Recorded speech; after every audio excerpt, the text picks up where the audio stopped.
하나님의 은혜가 여러분들 가운데 함께 하시기를 주님의 이름으로 축원합니다. 여러분 사랑합니다. 우리 옆에 분 손을 꼭 잡으시고요. 사랑합니다. 이전보다 2배 더 사랑한다고. 예. 5월달이 가정의 달입니다. 가정의 달인데 우리가 어린이 주일, 어버이 주일, 사실 지난주에 부부 주일인데요. 지난주가 성령 강림절이어서 성령 강림절 말씀을 나누었고요. 오늘은 좀 모범된 가정이 성경에 누가 없을까 제가 고민하고 기도하다가 빌레몬의 가정이 그래도 신앙 안에서 모범된 가정이겠구나. 그래서 제가 우리 빌레몬의 가정을 오늘 여러분들에게 제시하면서 우리 가정을 좀 복되고 복음 안에서 하나 된 가정 어떻게 세워갈 수 있을까를 좀 같이 고민하고 같이 생각해 보는 그런 시간 되었으면 좋겠습니다. 미국 러시모라고 하는 산이 있어요. 그 산에 보면 이렇게 큰 절벽이 있는데 절벽에 4사람의 얼굴을 새겨놨습니다. 그 4사람의 얼굴 주인공이 누구냐면 워싱턴과 그리고 제퍼슨 그리고 또 한 사람이 링컨인데 마지막 한 사람이 루즈벨트라고 하는 사람입니다. 루즈벨트. 루즈벨트는 32대 대통령이 되었고요. 4선을 연임해서 대통령이 된 사람입니다. 미국 역사상 대통령을 4번씩이나 계속해서 한 사람은 루즈벨트 한 사람뿐입니다. 이 사람이 1882년에 태어나서 미국의 4번의 대통령을 지냈는데 이분에게 굉장히 큰 위기가 있었어요. 그 위기가 뭐냐면 1921년 39살 되었을 때 소아마비에 걸린 거예요. 아니 다 큰 어린이 무슨 소아마비? 대개 이제 어렸을 때 소아마비, 바이러스거든요. 소아마비에 걸려서 예를 들면 발을 못 쓰거나 다리를 못 쓰거나 허리를 못 쓰거나 또는 팔을 못 쓰거나 이제 여러 가지 증상이 나타나게 되는데 이분은 39살에 이 바이러스가 찾아와서 다리를 절게 되었던 겁니다. 그래서 이분의 어떤 사진을 보면 늘 휠체어 타고 다니는 모습을 볼 수 있거든요. 이게 어려서부터 그랬던 게 아니라 39살 때 겪었던 일 때문에 휠체어를 타고 다녔다고 합니다. 그러니까 1945년 4월 달에 뇌혈로 쓰러져서 죽기까지 정말 미국의 위대한 대통령으로 귀하게 쓰임을 받았지요. 근데 그가 그렇게 위대한 인물로 쓰임 받을 수 있었던 데에는 그 뒤에서 그를 내조하고 도왔던 아내가 있었습니다. 근데 이 아내는요, 굉장히 어렸을 때부터 수줍음이 많았다고 그래요. 사람들 앞에 나서지 못하고 항상 이렇게 숨어 지내는 그런 사람이었는데 어느 날 이게 좀 수줍음을 어떻게 좀 탈피할 수 있을까? 그래서 낯선 사람에게 가서 인사도 하고 그러면서 엄청 노력을 했다고 그래요. 굉장한 노력. 그래서 이것을 극복하려고 애를 썼는데 그런 한 일환으로 프랑스로 유학을 가게 됐는데 거기에서 루즈벨트를 만나가지고 결국 결혼까지 가게 되었던 겁니다. 근데 이 사람이 정말 남편을 위해서 헌신했고 정말 모든 관심을 쏟아부어서 결국 미국의 위대한 대통령을 만들었던 거지. 제가 보니까요, 이 역사 속에 위대한 인물들이 많습니다. 근데 나쁜 의미로 위대한 사람들, 또 이름이 난 사람들 말고 정말 사람들에게 선한 영향력을 끼쳤던 사람들의 삶을 보면요, 겉으로는 화려하게 드러나는데 그 내면, 가정의 생활에 안정되고 가정에서 철저하게 헌신하고 도왔던 사람들이 있어요. 그래서 가정이 불편하고 불안한 사람들은 여러분 세계적인 인물, 선한 영향을 끼치는 인물로 세워지기가 참으로 어렵다. 가정이 안정되고 또 부부 사이에 서로가 서로를 위해서 전적으로 헌신하고 배려할 때 그가 세상적으로도 위대하게 쓰임받을 수 있었다는 겁니다. 자, 저와 여러분들의 가정을 한번 생각해 봅니다. 제가 이렇게 질문하면 속으로 웃을 분들 계시겠지만 여러분의 남편은 여러분에게 아내에게 전적으로 헌신해 주십니까? 속으로만 대답하세요. 다른 사람들이 들으면 뭐라고 생각하느냐면 잘났다, 잘났어 그렇게 얘기할까 봐 좀 그래요. 반대로 또 내 아내는 내 삶에 전적으로 헌신해 주고 있는가? 아니면 우리가 깊이 대화를 나누면서 정말 우리 가정이 서로를 신뢰하고 서로를 믿을 만하고 또 서로에게 정말 감사하면서 살고 있는가? 제가 볼 때는 우리 교회 조금은 부족한 것 같아요. 조금, 많이 부족하지 않고요. 조금 부족한데 그 부족함 어떻게 극복해 갈 수 있을까? 그래서 좀 가정에서 평안하고 행복할 뿐만 아니라 이것이 세상으로 나갔을 때, 내가 직장에 나갔을 때, 아니면 친구들을 만났을 때, 아니면 사회 활동을 할 때 우리에게 그것이 힘이 되고 능력이 되고 권세가 된다면 아마 여러분의 가정은 힘이 든 가정이 될 것이고 그것 때문에 여러분들은 행복할 거예요. 그래서 오늘 이 빌레몬의 가정을 좀 살펴보려고 하는데요. 자, 우선 저와 여러분들의 가정을 생각하기 전에 하나님의 창조부터 가면 좋을 것 같아요. 하나님께서 천지창조를 하시고 보시기에 매우 좋으셨어요. 근데 정말 좋았던 게 뭐냐면 하나님의 형상을 따라 남자와 여자를 지으셨을 때 정말 힘이 좋으셨어요. 그 좋은 상태, 그래서 남자와 여자를 창조하시고 어디에 두셨어요? 특별히 에덴 동산을 창조하시고 거기에 두셨습니다. 에덴 동산에서 살 때에 이 아담과 하와에게 부족한 게 있었을까요? 갈등과 다툼이 있었을까요? 욕망과 욕심이 그들의 삶 속에 작용하고 있었을까요? 아마 그러지 않았을 겁니다. 모든 것이 평안하고 모든 것이 행복하고 부족함 없이 풍족한, 풍요로운 그런 곳이었을 거예요. 어떤 분들한테 그런 얘기하니까 야, 재미 되게 없겠다. 그렇게 얘기를 하더라고요. 삶이 좀 익사이팅해야 되는데 이게 없으니까 심심하지 않았을까. 그래서 사탄의 꾀에 넘어간 거 아니냐. 말도 안 되는 소리 하지 마시고요. 정말 그곳에서 평안하게 살 수 있는 그런 상황에서 사람들의 마음이라고 하는 게요, 좀 그래요. 그래서 거기서 왜 범죄를 저지릅니까? 사탄이 와서 이거를 먹으면 너도 하나님처럼 된다고 하는 이 말에 속아서 결국 선악과를 따먹게 되었고 이 범죄 때문에 그들은 더 이상 에덴에서 살 수 없게 되었습니다. 상처받고 에덴에 쫓겨날 수밖에 없었어요. 그 다음부터 사람들의 삶 자체가 죄로 인하여 고통의 삶이었는데요. 또 하나의 고통이 찾아왔어요. 그게 뭐예요? 가정의 고통입니다.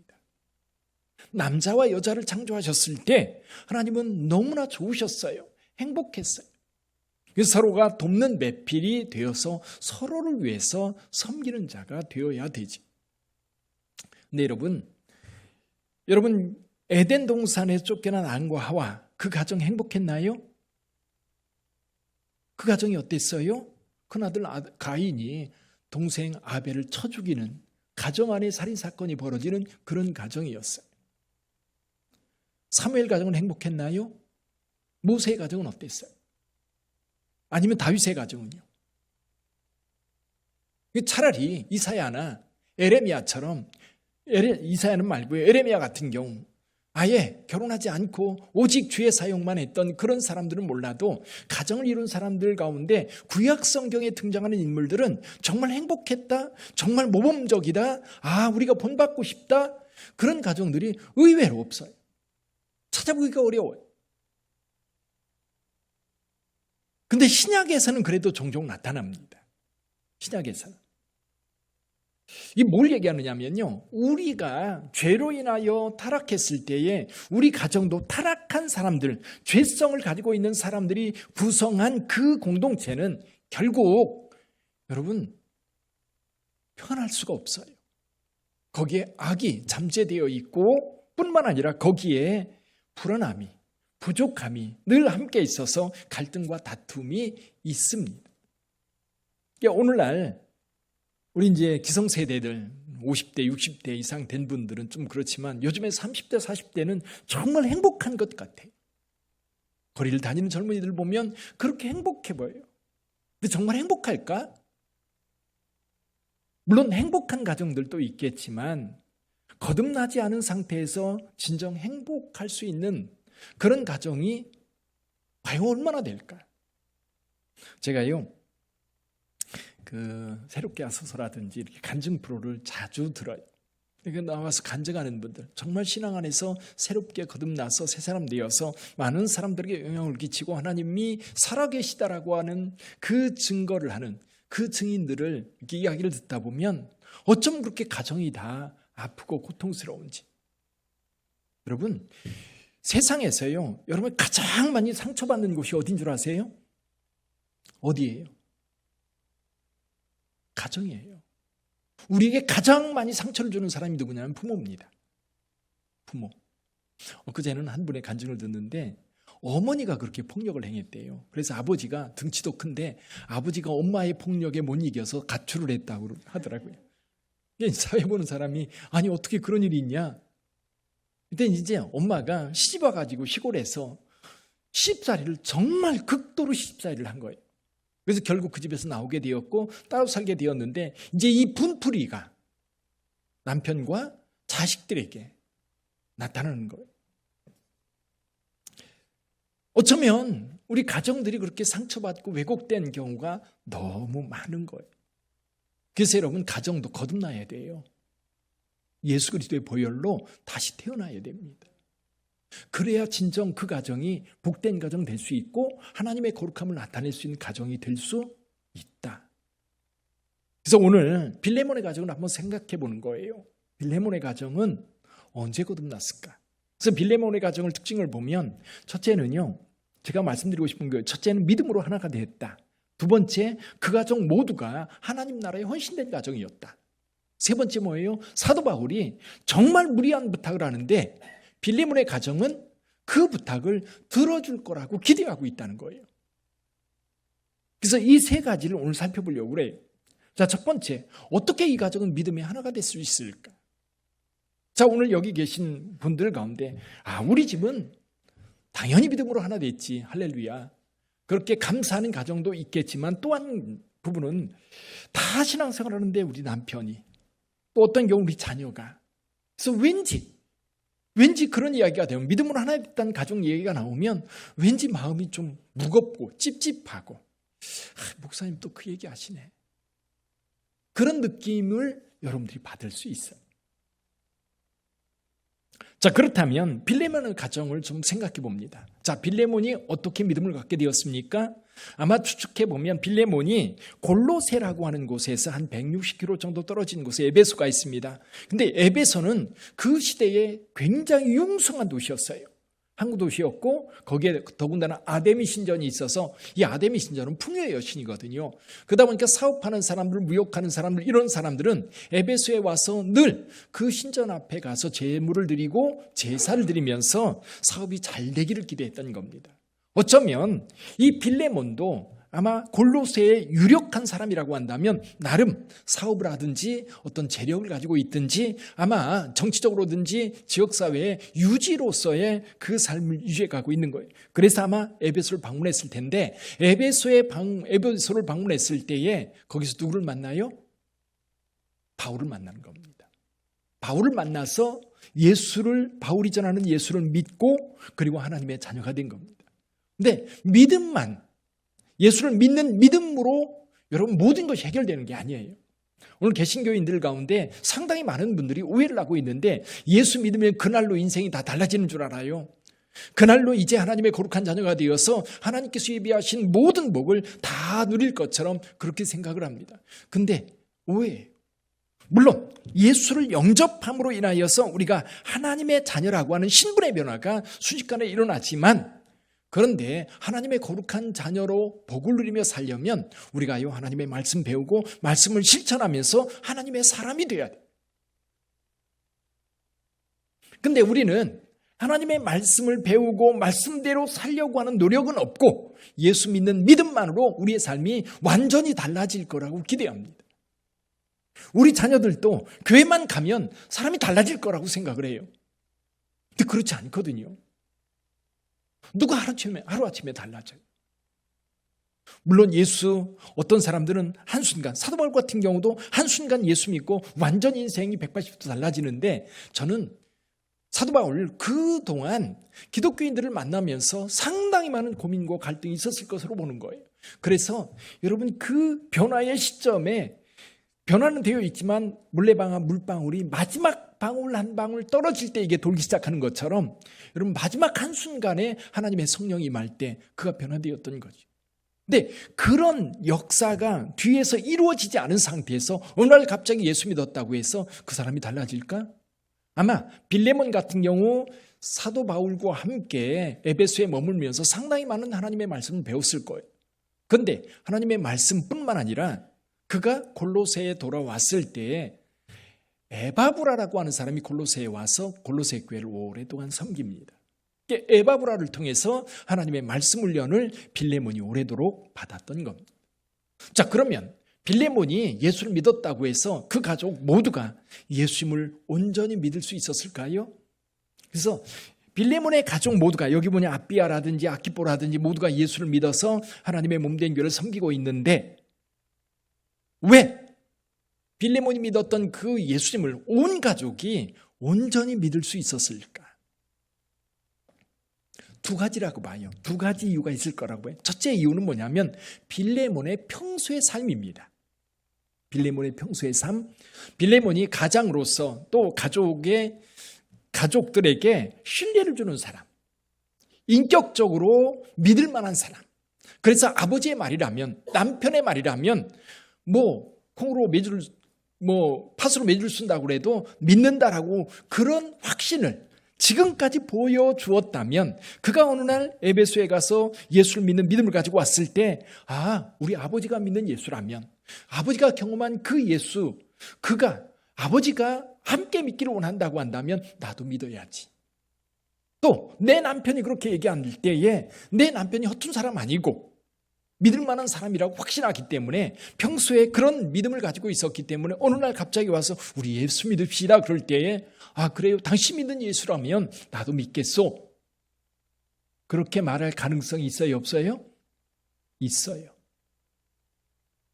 여러분들 보세요. 여러분의 가정에서 과연 내 남편의 인격, 내 아내의 인격, 우리 부모님의 인격, 그의 평소의 삶, 그런 삶이 바탕이 되어 있기 때문에 한 사람이 믿음을 가지고 왔을 때에 우리 같이 예수 믿읍시다 할 때에 당신이 말하는 그 예수라고 한다면 나도 믿겠어.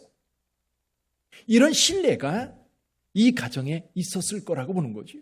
그래서 믿음의 하나가 될 수 있었다. 또 하나, 평소에는 신뢰를 줄 수 없었던 빌레몬. 예를 들면 폭력적이고 그리고 자기 멋대로 하고 자기 뜻대로 안 하면 야단치고 난리 피어서 그저 억지로 순종해 왔는데 어느 날 그가 예수 믿었어요. 예수 믿었을 때에 그냥 예수를 믿으라고 한다면 믿겠습니까? 여기 한 가지 조건이 있죠. 이 사람이 예수 믿고 완전히 달라진 거. 완전히 바뀐 거예요. 그럴 때 그 가족들이 볼 때 어때요? 우리 아버지를 바꾼 게 뭐야? 우리 남편이 왜 저렇게 달라졌지? 도대체 우리 남편을 바꾼 게 뭐야? 우리 아버지를 저렇게 온유하게 만들고 저렇게 진지하게 만들고 거짓말하지 않고 헬기내지 않는 그런 사람으로 바꾼 게 도대체 뭐지? 그런 의심이 들 때에 그것이 예수 그리스도라고 하는 확신이 들었을 때 그 가족이 온전히 믿음으로 세워질 수 있었다. 자, 그렇다면 우리 가정을 한번 생각해 보십시오. 두 가지가 전제되면 우리 가족 모두가 믿음으로 하나 될 거예요. 하나는 뭐예요? 예수를 처음 믿은 사람이나 예수를 믿고 있는 사람이 온전한 인격과 그리고 우리 가족들에게 감동을 줄 수 있는 그 정직함과 그리고 온유함과 또 성실함이 가족들에게 감동을 준다면 그 믿음으로 하나 되기가 쉬울 거예요. 또 한 가지, 정말 예수 믿어서 완전히 이 사람이 달라져가지고 이전에 그 사람의 모습은 전혀 볼 수 없는 상황이 되었다라고 한다면 온 가족이 따를 겁니다.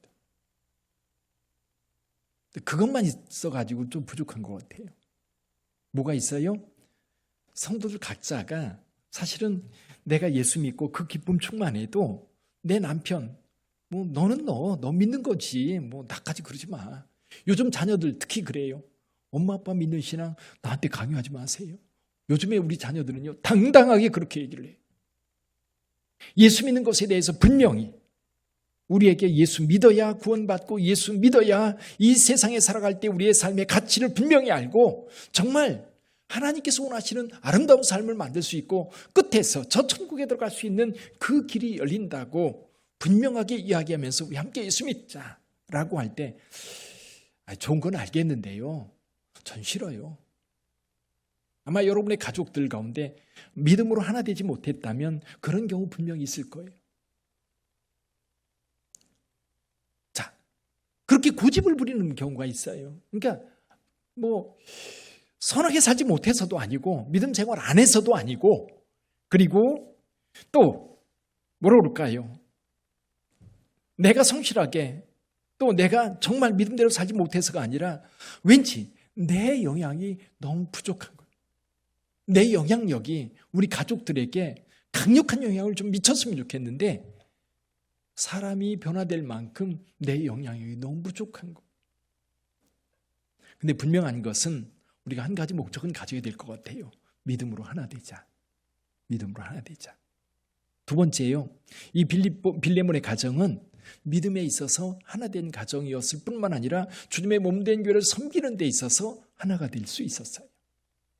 빌레몬은 그 기쁨으로 충만해서 아마 골로새에 와서 예수 믿는 사람들 우리 집에 모아가지고 예배를 드리기 시작했을 거예요. 사람들이 우리 집에 온다고 생각해 보세요. 요즘에는요. 구역 예배도 가정에서 못 드려요. 우리 교회만 해도 이제 가정에서 드리는 구역 예배는 이미 사라졌어요. 다른 분들도 다 그래요. 다른 목사님들 만나도 구역 예배는 이제 가정에서 안 드리고 어디서 드려요? 교회에서 드리거나 카페에서 드리거나. 요즘은 카페가 구역 모임의 장소가 되어버렸어요. 커피 한잔 하면서 말씀 나누고 이야기를 하고. 가정을 오픈한다고 하는 점점 더 어려워질 거예요. 사적인 공간을 다른 사람에게 내어준다? 옛날에는 이게 어렵지 않았는데 친척이나 아니면 친구들 와서 우리 집에 와서 쉽게 자고 그랬는데 요즘 그런 일들이 있어요. 친척들이 와도 부모님들이 와도 시부모님이 와도 집에서 자요? 그냥 잠깐 들렀다 가시잖아요. 그런데 우리 교회가 우리 집에 있어요?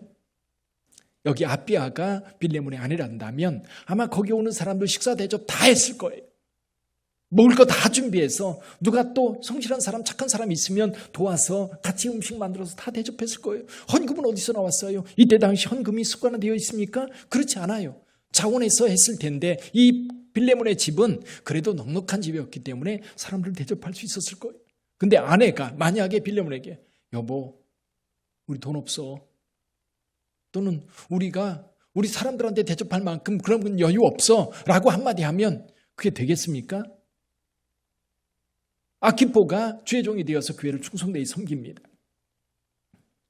여러분 요즘 그러잖아요. 중고등부 학생들, 청년들을 둔 부모님들 예를 들면 청년 때도 그리고 중고등부 때도 중요한 시험이 있잖아요. 기말고사가 있고 또는 취직시험이 있고 시험이 있는데 시험 며칠 안 남았어요.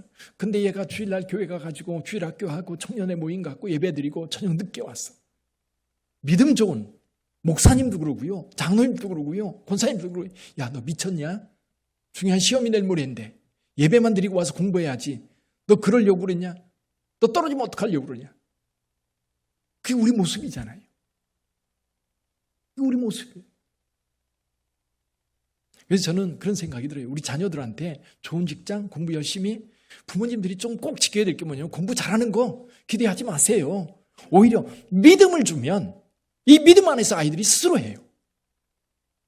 예수 믿는 믿음을 분명하게. 우리 그래서 부모님의 책임이 뭐냐면 우리 젊은이들도 있는데 부모님들의 책임 중에 가장 중요한 게 뭐냐면 영어 공부 하나 더 가르치는 것보다 하나님의 말씀 하나 더 가르치는 것이 지금 제가 이 나이 돼서 돌아보니까 그게 가장 중요한 거예요. 아이를 믿음으로 하나님 앞에 하나님의 백성으로 하나님 앞에 서 있는 자존자로 아이를 키우면 아이는 스스로 하나님 앞에서 내가 어떻게 살아야 될지 스스로 고민하고 스스로 그 길을 가는 거예요. 근데 이미 그걸 깨달았을 때는 아이들이 머리가 다 커가지고 부모님 꼰대짓 한다고 말하지 말라고 엄마 아빠 나한테 잔소리하지 마세요. 그런 나이가 돼서 후회하는 거예요. 그 나이가 돼서 이제 아이들 믿음으로 세우려고 하니까 평소의 가치관 애가 신앙생활하는 것보다 더 중요한 게 학교 공부라고 생각했기 때문에 믿음은 없어졌고 세상 따라가다 보니까 이미 늦은 거예요. 가슴 아픈 거지. 그러나 빌레몬의 가정은 어땠어요? 온 가족이 주님 앞에 헌신된 가정이었다. 모델을 제시하는 겁니다. 세 번째, 빌레몬의 가정에 바울이요 정말 신뢰하고 있는 부분이 있어요. 믿음의 가정으로서 믿을 만한 가정. 오네시모라고 하는 사람이 있었습니다. 그 사람 빌레몬의 노예였어요. 노예는 그때 당시 노예를 소유한 자의 재산이었습니다. 그런데 이 오네시모가 도망을 쳤어요. 붙잡히면 죽는 거예요. 도망쳤는데 그러니까 가까이 못 있는 거예요. 에베소에도 못 있는 거예요. 어디까지 도망갔어요? 로마까지 도망간 거예요. 근데 도망갈 때 그냥 갔을까요? 도망친 노예가 어떻게 살겠어요? 그러니까 빌레몬의 집에 있는 모든 보석들, 돈들 싸그리 훔쳐가지고 갔을 거예요. 그렇죠? 그러면 빌레몬의 집에서는 어떤 일이 벌어졌을까요? 이놈 붙잡기만 해봐라. 넌 죽었다. 누구만? 빌레몬만 그런 생각했을까요? 아비아도 아키포도 온 가족이 그렇게 생각했을 거예요. 여러분, 가족들이 있는데 오네시모가 그 집에 왔어요. 왔을 때에 이런 두 사람은 용서해 주자고 그래요. 근데 한 사람은 안 돼요. 그럼 용서가 될까요? 용서 안 돼요. 모두가 용서할 때 용서가 되는 겁니다. 근데 사도 바울은요, 여기 21절에서 이렇게 얘기를 해요. 나는 내가 순종할 것을 확신함으로 내게 썼노니 내가 내게 말한 것보다 더 행할 줄을 아노라. 오네시모를 빌레몬의 가족이 받아들여서 형제로, 노예가 아니라 형제로 받아들이고 그가 손에 끼친 것에 대해서 용서하라는 거예요. 그런데 사도 바울은요, 빌레몬과 그 가족들이 믿음 안에서 용서할 거라고 확신하고 있는 거예요. 할렐루야. 엊그제 제 경희신학교 수련회 모임이 있었어요. 그래서 이제 이사장님 교회에서 식사 대접을 해서 학생들하고 교수님들하고 다 모여 식사를 하는데 이사장님이 대접하니까 우리 학장님이 기도를 했어요. 감사 기도를 했는데 조금 있다가 저쪽 편에서 집사님 기도했어. 한쪽에서 어떤 목사님 말, 요즘 목사님 기도를 믿을 수가 있어야지. 웃자는 얘기인데 여러분, 이게 신뢰가, 사실은 믿음의 신뢰가 오늘 우리 사회 속에서도 그렇고 교회 안에서도 그렇고 왠지 부족해. 근데 여러분, 사도 바울이 빌레몬의 집에 있는 사람들은 이렇게 노예 그리고 상당한 재산에 손해를 끼친 그 오네시모라고 하는 사람을 보냈을 때 그를 용서할 거라고 기대하는 거예요. 믿는 거예요. 그런 믿음이 오늘 우리에게 있을까? 우리 장로님 가정이기 때문에 이 부분은 무리한 것 같지만 들어주실 거예요. 우리 빛된 교회 권사님이기 때문에 이런 부탁을 할 때에 권사님이라면 넉넉히 들어주실 거예요. 그런 신뢰. 과연 그런 신뢰가 우리에게 있습니까? 사랑하는 성도 여러분, 오늘 저는 이 빌레몬서에 나오는 빌레몬의 가족에 대해서 설교를 준비하면서 좀 많이 힘들었어요. 왜? 사실 오늘 저도 그렇고 여러분의 가정도 그렇고 이렇게 빌레몬의 가정처럼 온전하게 믿음으로 하나 되고 교회에 헌신하는데 온 가족이 헌신되어 있고 그리고 무슨 일이든 맡겨주고 무슨 일이든 부탁하면 100% 들어줄 거라고 기대하는 그런 신뢰감이 있는 그런 가족이 우리 가운데 얼마나 될까? 그러면 이 설교를 하고 나면 우리 성도들 다 죄책감 가지고 머리 푹 숙이고 그냥 돌아갈 것 같은 그런 느낌인 것.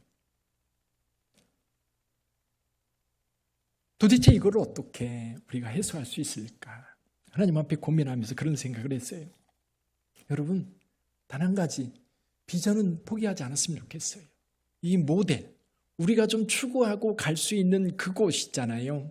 온 가족이 믿음으로 하나 되고 온 가족 주님 앞에 헌신되어 있고 누구에게든지 믿는 가정으로서 신뢰를 줄 수 있는 가정이 돼야 되겠다.